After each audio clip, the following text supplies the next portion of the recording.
বাংলাদেশের সাম্প্রতিক মাসগুলোয় ডেঙ্গু পরিস্থিতি ধারণ করেছে প্রকট আকার। বিশেষজ্ঞরা বলছেন, এবার ব্যাপক আকারে দেখা দেবে এই ডেঙ্গুর প্রকোপ। এবার মশাবাহিত রোগ ডেঙ্গু আক্রান্ত হয়ে গত একদিনে হাসপাতালে ভর্তি হয়েছে আরও ১৩ জন। স্বাস্থ্য অধিদপ্তর বলছে, শুক্রবার সকাল পর্যন্ত ২৪ ঘন্টায় ভর্তি রোগীদের মধ্যে ৯ জন ঢাকা মহানগরে এবং বাকি ৪ জন ঢাকার বাইরের বিভিন্ন হাসপাতালে ভর্তি হয়েছেন। এ নিয়ে এবছর হাসপাতালে ভর্তি ডেঙ্গু রোগীর সংখ্যা দাঁড়িয়েছে ১,৯৫২ জন। তাদের মধ্যে মারা গেছেন ২৪ জন। এ বিষয়ে মুগদা হাসপাতালের পরিচালক জানান, আমি যেটা দেখছি গতবারের তুলনায় এবছর রোগী কম নেই আমার হসপিটালে। অন্তত যদি পরপর ২ বছর তুলনা করি তাহলে দেখা যাবে গত বছর মার্চ এবং এপ্রিল তুলনা করলে সে অনুসারে এবারে রোগী আরও বেশি। রোগী বাড়তেছে, যেমন আজকে ৯ জন রোগী ভর্তি আছে, শিশু এবং পূর্ণবয়স্ক মিলিয়ে। গত বছরে যদি আমি তুলনা করি, গত বছর মার্চে আমার রোগী ভর্তি ছিল ৬৮ জন এক মাসে, যেটা এই মাসে ছিল ২২৪ জন। গত বছর এপ্রিলে ভর্তি ছিল টোটাল এপ্রিলে ২০২৩-এ ৭৬ জন।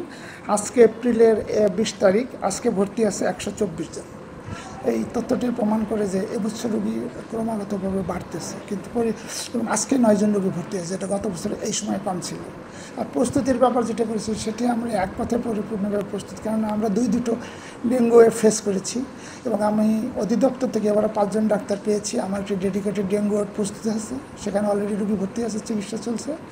শিশু ওয়ার্ডে শিশুদের জন্য আলাদা ওয়ার্ড আছে এবং ১১-১২ তলা প্রস্তুত আছে, সেখানে যখন রোগী আরও বাড়লে আমরা ১১-১২ তলায় নিয়ে যাব। সুতরাং আমাদের চিকিৎসক, লজিস্টিক্স, স্যালাইন এই মুহূর্তে কোনো ঘাটতি নেই। মৃত্যুর হার তার সাথে বেশি নয়, একটা ভালো দিক হচ্ছে, কারণ এবার আসলে রোগীর উপর অনেকটা সেন্সিটাইজড হয়েছে। কারণ আমার মার্চে মৃত্যু ছিল মাত্র ১ জন, এপ্রিলে ৩ জন। এর কারণ অবশ্য আছে, কারণ যে রোগীগুলো এসছে, আমরা যে তিনটে রোগী আমাদেরকে আইসিইউতে শিফট করতে হয়েছে, তেমন 3টে রোগী শকে ছিল, যে কারণে 3টে রোগী রিকভারি করা যায়নি। তবে যারা আর্লিয়ার স্টেজে রিলেটিভলি আসতেছে তাদের মৃত্যুর হার একেবারেই কম। তারা অলরেডি শুরু করেছে, কারণ এবার তো সবাই সচেতন। তবে এখানে তো সেগমেন্টাল কাজ, যেমন চিকিৎসক হিসেবে আমাদের কাজ হচ্ছে রোগীকে চিকিৎসা দেওয়া, কাউন্সিলিং করা, পরবর্তীতে যাতে আবার ডেঙ্গুর আক্রান্ত না হন তাদের কী করণীয়, চিকিৎসার জন্য কী করণীয়, আর বাকিটা তো কাউন্সিলররা করতেছেন। কারণ আমি যখন দেখি আমার হসপিটাল রেগুলার ফিউমিগেশন হয়, স্প্রে করা হয়, নিশ্চয়ই এটা বাইরে হয়। সুতরাং এবার সবাই এক কথায় অ্যালার্ট আছে। আশা করি আমরা এটা সম্মিলিতভাবে কমব্যাট করতে পারবো। এবছর কিন্তু ইতিমধ্যেই একাধিক মিটিং হয়েছে, মাননীয় মন্ত্রীর নেতৃত্বে, সচিব মহোদয়ের নেতৃত্বে, ডিজি স্যারের নেতৃত্বে একাধিক প্রস্তুতিমূলক মিটিং হয়েছে, সেখানে এই কথাগুলো উঠে আসছে এবং সেই ব্যাপারে আমরা আগে থাকতে আমরা প্রস্তুত। বিশেষত সরকারি যে মেডিকেল কলেজ ঢাকা, এদের নিয়ে ডিজি স্যার একদিন বসেছেন, সচিব স্যার আমাদের সঙ্গে বসেছেন, স্যার স্যালাইন নিয়ে কথা বলেছেন, স্যালাইনে কীরকম চাহিদা হতে পারে, কী করণীয়, সমস্ত পদক্ষেপ নির্দেশ দিয়েছেন, এডিসিএলকে বলেছেন। সুতরাং আমার যেটা মনে হয় এবার প্রস্তুতির দিক থেকে কোনো ঘাটতি আমাদের থাকবে না। যেমন আমাদের গত বছর স্যালাইনে কোনো শর্টেজ হবে না। ম্যানপাওয়ার অলরেডি আমি 5 জন পেয়েছি, প্রয়োজনে আরও আসবে। তারপর আমাদের নিজস্ব একটি ইন্টারনাল রোস্টার থাকে, সেটি তৈরি করা আছে। নার্সদেরকে মোটিভেট করা হবে, মোবিলাইজ করা হবে, সবই রেডি আছে। প্রয়োজন যত বাড়বে, প্রয়োজনের সঙ্গে এঙ্গেজমেন্টটা তত বাড়বে। এগুলো অ্যাডভান্স করে রাখা যাবে না। যত রোগী বাড়বে, গ্রাজুয়াল আমাদের একটা সিস্টেম আস্তে আস্তে ফাংশন শুরু করে দেবে। এখন পর্যন্ত রোগীর চাপ তুলনামূলক কম দাবি করে ডেঙ্গু ওয়ার্ডে কর্মরত এক নার্স বলেন, ডেঙ্গুর আসলে অ্যাকচুয়ালি আমাদের এখনো সেভাবে সময় হয়নি। এই মাস পরেই বোঝা যাবে যে রোগীর কী অবস্থা। আমাদের বর্তমানে এখন রোগী খুবই কম আছে, 10-এর নিচে আছে। আর লাস্ট 1 সপ্তাহে আমাদের রোগীর সংখ্যা, ভর্তির সংখ্যাও কম ছিল। তবে এটা এখনই আমরা বলতে পারবো না যে আমাদের রোগী কম আছে বা রোগী কম হতে পারে, এই মাস পরে বোঝা যাবে। কারণ গত বছর আমাদের এই সিজনেও রোগী যা ছিল হয়তো তুলনামূলক কম, কিন্তু আগামী মে-জুনে বোঝা যাবে যে আমাদের রোগীর পরিমাণ কতটা বাড়তে পারে। হ্যাঁ, অবশ্যই আমাদের পূর্ণাঙ্গ প্রস্তুতি আছে। আমাদের এটা পুরোটাই আমাদের ডেঙ্গু ওয়ার্ড, এবং আমাদের ডেঙ্গু ওয়ার্ডে sufficient doctor, nurse, outsourcing, even equipment, medicine সব কিছু আমাদের পর্যাপ্ত আমরা ডেঙ্গুর জন্য প্রিপারেশন নিয়ে রেখেছি।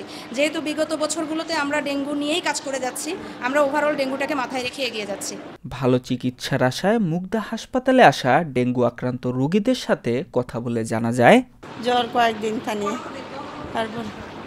তারপরে মনে করেন না হাসপাতালে আসছি, অনেকগুলো টেস্ট দিচ্ছে, পরে কইছে ডেঙ্গু ধরা পড়ছে। তো ডেঙ্গু প্রতিদিনই টেস্ট দিচ্ছে, খাবার পাই না, টেস্ট করতে করতেই জানছে। ডাক্তার দেখছে না ডাক্তারের দেশ নেই, ডাক্তার চিকিৎসা দিচ্ছে, আসছে। এই বছর ভাই আঙ্গোয়ার্সি সময় 4-5 জন লোক ছিল, আবার ঈদের আগে বলে ভিড় ছিল অনেক। কিন্তু আঙ্গ এসে এত ভিড় পাই নাই, আঙ্গ 4-5 জন লোক পাইছি। ফায়দা আমাদের সাথে 2-3 জন লিরিস নিয়ে গেছে। 2 দিন হয়েছে যে ওই 2টা রোগী আসছে, 2 দিন হয়েছে। এই বছর আলহামদুলিল্লাহ অনেক মানুষ সচেতন হয়েছে। এই বছর আঙ্গ আসার পরে আর দেখলাম না, মৃত যাইতে দেখি না। আমি আলহামদুলিল্লাহ অনেক রোগী দেখছি সুস্থ হইয়া বাড়িতে গেছে। হ্যাঁ আলহামদুলিল্লাহ হাসপাতালে মোটামুটি সচেতন ভালো হয়ে আছে মানুষ, তারা অনেক স্টাফ সচেতন হয়েছে। বাংলাদেশে বিগত 23 বছরে 2.5 লক্ষ ডেঙ্গু রোগী চিকিৎসা নিয়েছে। তবে 2023 সালে এক বছরেই আক্রান্ত রোগীর সংখ্যা বেড়ে দাঁড়ায় প্রায় 3 লাখ। সংশ্লিষ্টরা বলছেন, ডেঙ্গু মোকাবেলায় সচেতন হওয়া এখন সময়ের দাবি। মীর ইফতি, দ্য রিপোর্ট.লাইভ, ঢাকা।